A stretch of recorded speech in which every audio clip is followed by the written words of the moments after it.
gives us that, we already spoke about it briefly, but that appointment, right? Am I correct? Is my Proverbs there? The Spirit on the 70. Right. Not everybody was there, right? Two in the camp. Right. Anybody remember the name of the two? Eldad and Medad. Oh, yeah, we need that. They were out, and Joshua becomes so zealous for Moses' position that he says, no, you tell them to stop prophesying, they're not here by Moses. Moses has not given them the seal of approval. And Moses says to him, what? I wish they were the whole nation. He says, why are you zealous for me? You think you're steering my glory? They're adding to God's. It's not about my ministry, but it's about what God is doing. If God has appointed someone that we haven't seen, bring them in, because they have been chosen by God to do a work. You don't have to worry about me. I understand who I am. I understand, and this is the thing. Moses was what Scripture calls the most humble man on earth, right? He's not worried about his ministry. It's not the Moses ministry that's going on here. And sadly enough, unfortunately, people have made it the Moses ministry.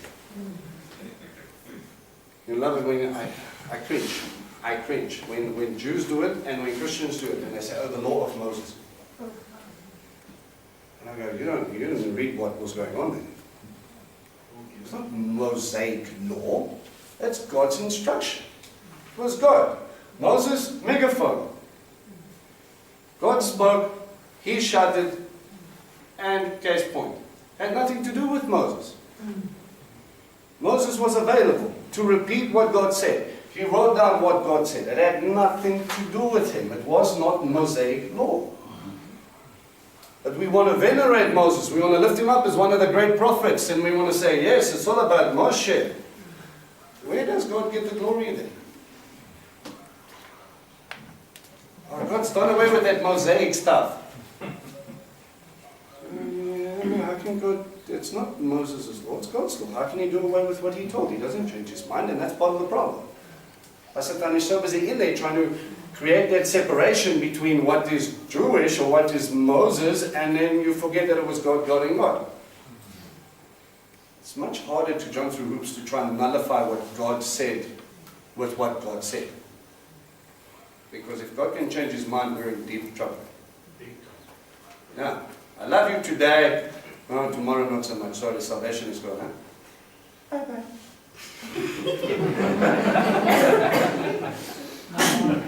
No, thankfully he doesn't. And I know I can count on him. And I know that he's going to do what he said he was going to do. And that I can put my hope in. I have an eternal hope knowing that he's going to do what he promised. That is what I'm hinging my life on. I'm holding on to the fact that he's coming back. I'm holding on to the fact that when he's going to come back, he's going to go, my boy, tell Daddy what happened. I was there the whole time, but tell me anyway. I suck, so I gave them you. Hopefully,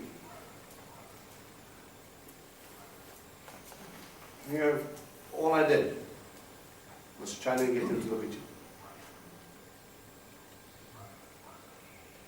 I need to be ready because I know he can come at any minute, and at any minute I want to please him. If I do this in my own strength, I'm going to fall.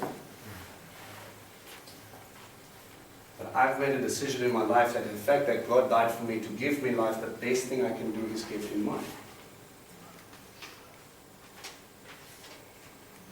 And it could be at least 50 other things that I could sit and do on a Shabbat morning, on a Friday night, that would make me happy or content or distracted.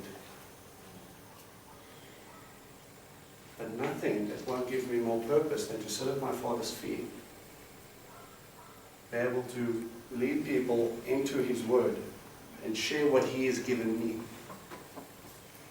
Now that has not only given me peace, but it's given me purpose, and that purpose is not just to bring up something that's going to pass away, but it's going to give me eternal fruit. But the best part of it all is, I'm going to make him happy.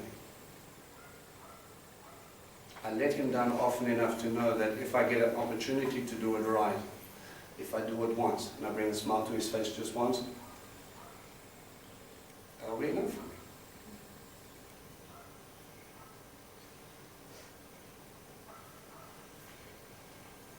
My hope is He's coming. And I'm trying to live my life knowing that He could arrive at any moment. So my life, my choice doesn't matter. My retirement plan doesn't matter. Yes, I have to make good decisions with what He's given me. But at the same time, I don't even know if I'm going to be here for retirement. So maybe the 47 million hours I put in to build up my career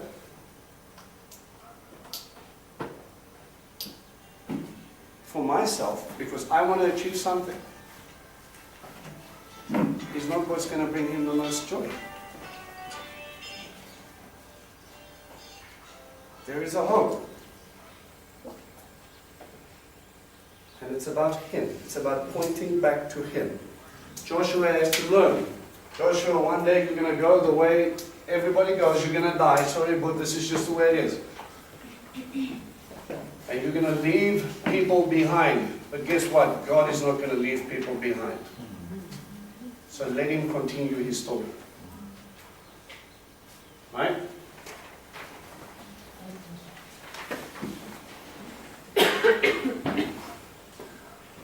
Numbers 13.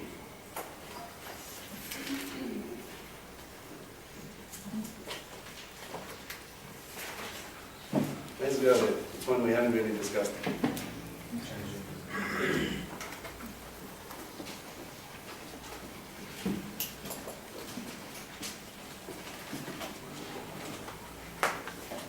Tell me what you see. Share becomes Joshua.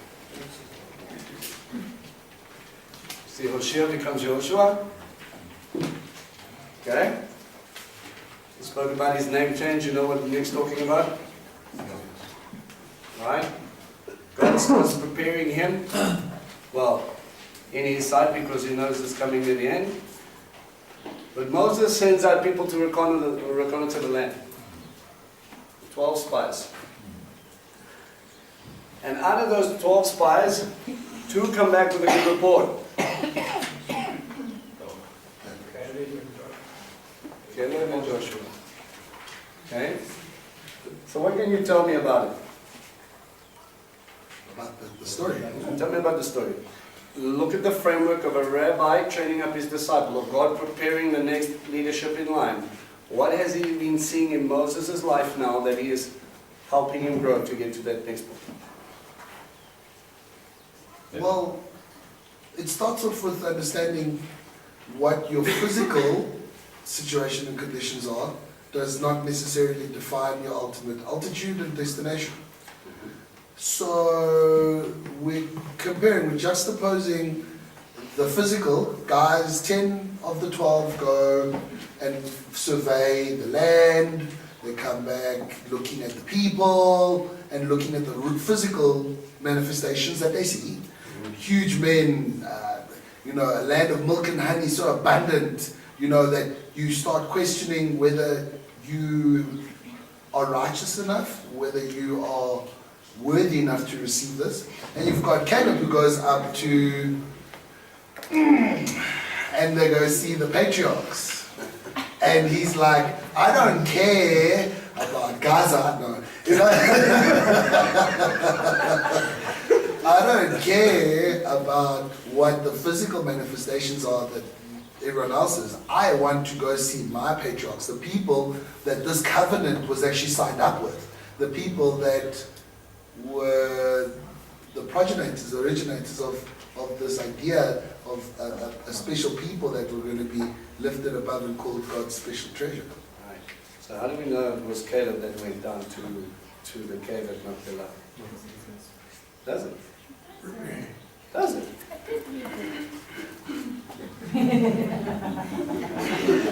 I will find it, but I did read it. You all agree with Joy? Does it say so? Sure. Yeah, fastest fingers first. Check the story. I'll give you 1 minute.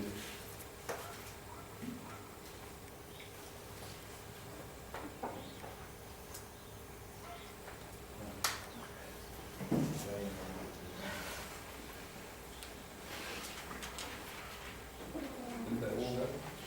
It says they arrived at Ekron. That's something with bad translations.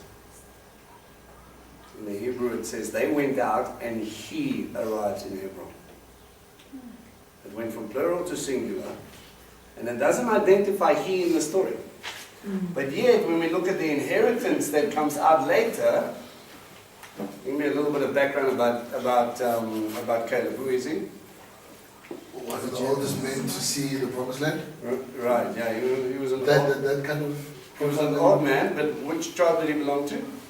He was an Egyptian, I think, and he attached himself to Right, he was what we understand to be a Kenizzite, and they looks again comes back down to a completely different, if we're going to break it down, a Gentile who comes later to receive the inheritance. Again, he asks for the territory. He says, "Let me go up." Later in the conquest, he says, "I'm as strong today as I was 40 years ago. I'm still full of vigor. I can still go up. Let me take Kiryat Arba." And Joshua says to him, "Go." He gets allotted the territory of Judah that includes the cave of Machpelah.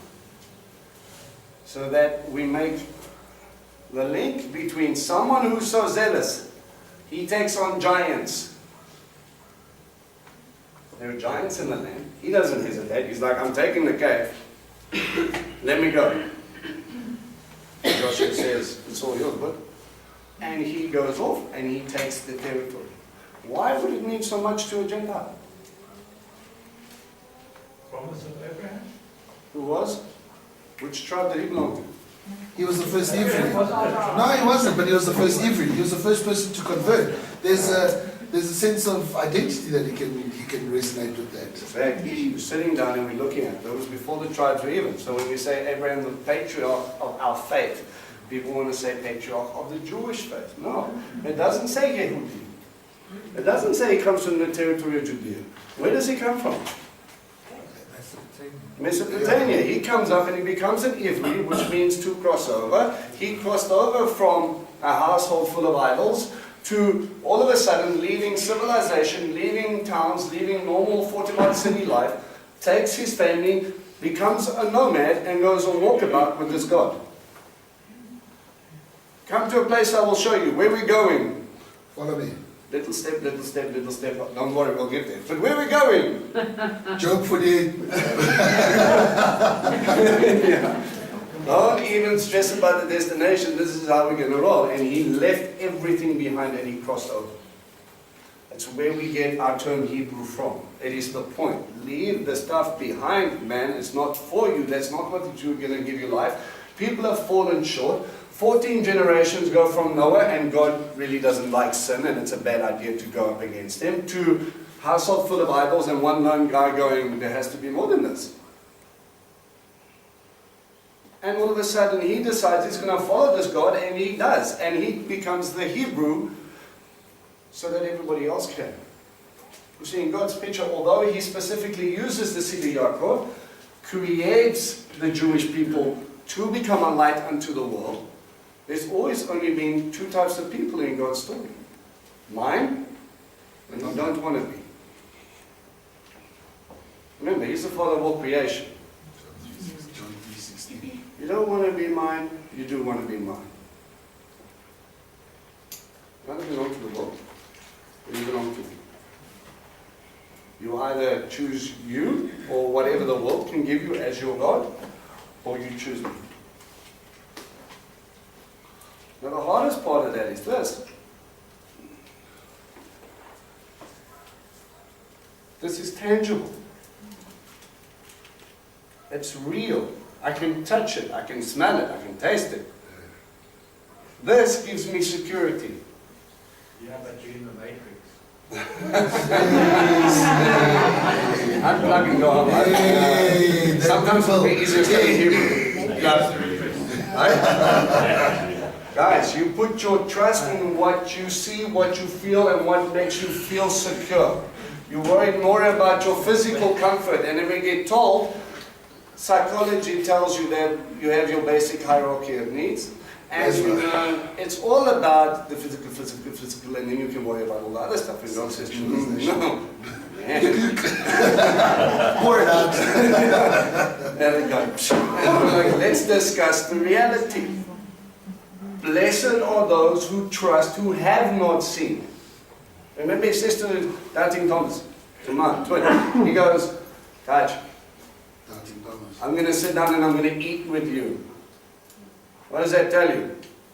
He was physical. He was there. Why would a spirit want to eat? He showed himself, wounds and all, and he says, I'm here. And he goes, now that I've seen, I believe. And Abba goes, no. Blessed are those who haven't seen and still believe. He was talking about you. To add to that, Vince, we refute or we forget the primal mind. I call it the primal, the BC mind. That lives on the tangibles of the five senses. That is real. It's irrefutable. There is a wall there. You can't walk through that. Well, if you're good, hey. Hey. Irrefutable. But the point, we're digressing. But the five senses are what we realize as evidence over and above, or once we're in our little physical space. Once we transcend to the spiritual and understand what faith is, it's believing where there is none, believing when you cannot see nothing. Right. That is when we start fully grasping. So these guys were there seeing the abundance and doubting within it. Right. Doubting that they could take what God has already promised them. Doubting the victories past. If God could do to the superpower, why do you hampering here? And that's a problem in this biblical frame of reference, because we have the God of Egypt. Where do they stay close to the Nile? So Nile becomes God and they're powerful because of all the other things in that area. As soon as I leave that area, my God loses strength. Now we're in the wilderness. Now I don't know if you can provide for me. So God steps in, smacks all the other gods, says, let's go for a walk. Oh, we're all going to die. We should have stayed there. I'm going to provide for you here. We're going to get to the promised land. There's going to be a Jordan crossing that takes place. And now we come across a different set of gods. That which they trusted. Do you trust me enough that I can take their land as well? And then we stop and we get stuck into this physical realm of, well, I don't know if he can. Now let me flip it on you for your own little realm of reference. God is with you and he gives you victory, victory, victory, victory, victory. I'm here, I've got you. Change the circumstance slightly. He's not good. Oh, he's not here, I don't know if he can do this. Where are you, Lord? And he's standing there going, did you not see what I got you through to get you to this point? Why do you doubt me now? Yeah, but this is a completely different situation. Yeah. No, I still got you. Same God. Same God. All powerful, all encompassing, he can. And he wants to. And yet, we stop. But yeah, we learn something interesting. Not only do we get Caleb being the more outspoken one who goes, right, this is a story, guys. Don't say we can't do this. Remember what he did there. He's already given us this land. Let's just go and take it. It's already yours. Why are you hanging back now? Let no man or no being dupe you into believing that your inheritance is not yours. One of the easiest things in a Christian mind, or even in a Jewish mindset, Satan messes with, is messing with your identity to the point you don't even know who you are. when you have the Ruach HaKodesh living in you, the same one that resurrects Christ, and you go, oh, little old me. He goes, what's that thing inside you? Well, I don't really see it or feel it. Do you believe you have? Joshua learns something very interesting here, is that he learns the right decision becomes the unpopular one. 2 against 10. What are we going to do? Maybe thinks of his forefathers, Joseph. Now we're sitting in a situation, sometime in leadership, you're going to have to walk alone. Sometimes you're going to have to make the unpopular decision. But above all, you have to stand up for God. Guys, that doesn't mean just because you're in leadership, that's your choice. Standing up for God and choosing to become a believer is already an unpopular decision. Deciding to become Torah observant on top of that, well, now you're stepping bucket. Now you become super popular. But if God has given you and He's opened up your eyes and He says, this is truth, are you with me or not? Who's going to stand for my statutes if you don't? Who's going to make that stand? Your family won't understand. Your friends won't understand. Your work won't understand. Don't look for counsel from people of the world, because they're just going to tell you you're daft and you're too religious for your own good. What many of them don't understand is that the Sabbath is God's mark on our life. Again, eyes open, eyes closed. And you go, how can I turn back once I understand this truth? And then others go, oh, come on, man, it's just a Saturday. Does God really, really, really want to stop you from going to watch a movie on a Friday night? Well, it's not stopping me. It's not about stopping me going to watch a movie on Friday night. It's about saying, hey, come sit with me and let's have a chat. And I say, no thanks. I'd rather be over there. Do that to your wife a couple of times, see what happens. Yeah. I never said it was a good idea. I just want you to test it. You need life insurance.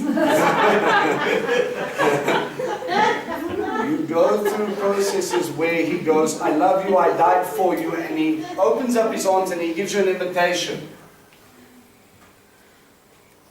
Guys, we cannot become so self-absorbed with our own issues and our own problems that we don't stand for the one who gave you life, and then you say, I stand for Him, but only sometimes.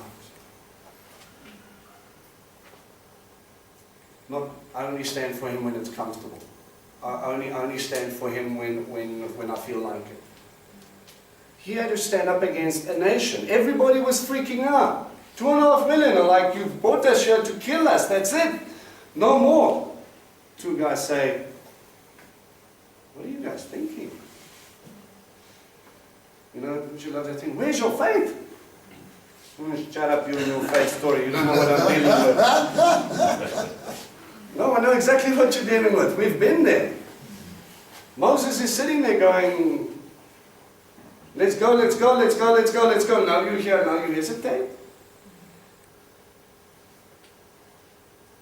When you're on the cusp of taking your land, of coming in with what God showed you, everything in your life has brought you to this point, and now you hesitate.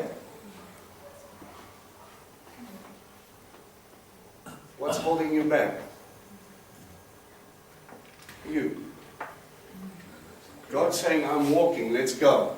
And you're saying, no thanks, I'll do it later. We've all done this probably at one point in our life. Yeah. Thank God for His patience and His mercy, but learn from your mistakes and get up and move, because sometimes the calling is so high that there is only a small window. Why hesitate? Why stop? We have a calling, you have an appointment, you have an opportunity. We need to move. Okay? So His calling is unpopular, but yet, just like with Moses, God's going to do this and this and this. You've lost your mind, Moses. You brought us out here to kill us. Time and time and time and time again. Yeah? Found in Deuteronomy 1 verse 36. Tell me. Save Caleb the son of Jephunneh, or Jephunneh, or something like that. He shall see it, and to him I will give the land that he hath trodden upon, and to his children, because he hath wholly followed after Jehovah. Where does it say Kevin Machpelah? The reason why it would say that is No. I asked you if it said that. You're 100% correct, but we understand the inheritance and we understand where he went. Yes. Right? His wife was wrong. But you need to be able to back up the story. So where is it? So where is It's it? territory of Judah. No, Where? no. Where is it in the scripture? It doesn't exist. It doesn't physically say that he went to the cave of Machpelah. What we do know is where he went and the Yes. territory he received. Yes. That's how we get Where it. he went was given to him. That's what it says. Right? 36. Deuteronomy 1 verse 36. Okay. Last point. Parents, number 7. Numbers 27.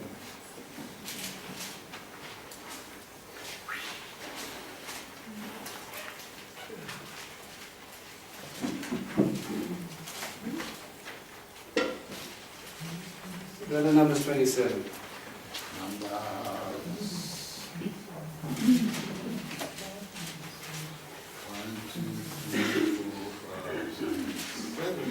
I'm going to read from 12.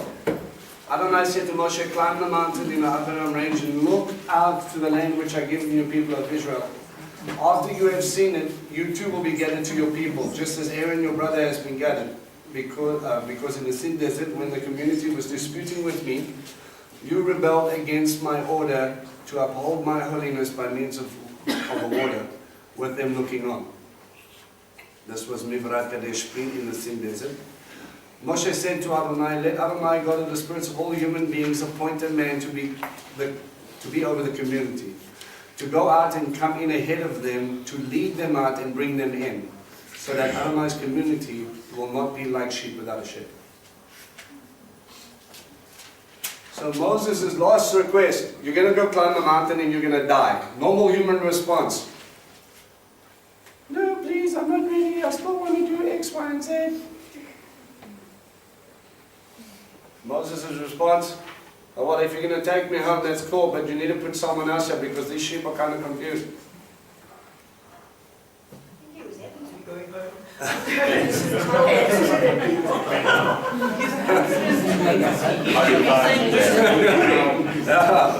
Yes, welcome to your retirement plan. You go home. That's it. Yeah, well, he already disputed that how many times? He said, no way, Zabba, you've got to do this. And I mean, I think to that point, you know, he went up against him 10 times. Israel went up against him 10 times. It says in Torah, it says, you guys have gone up against me 10 times. How many times do you want to tell me no?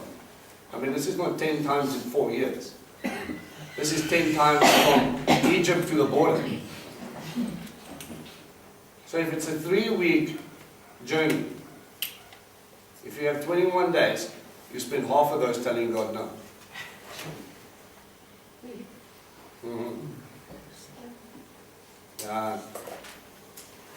Just remember, you were probably there at one point, huh? Yeah.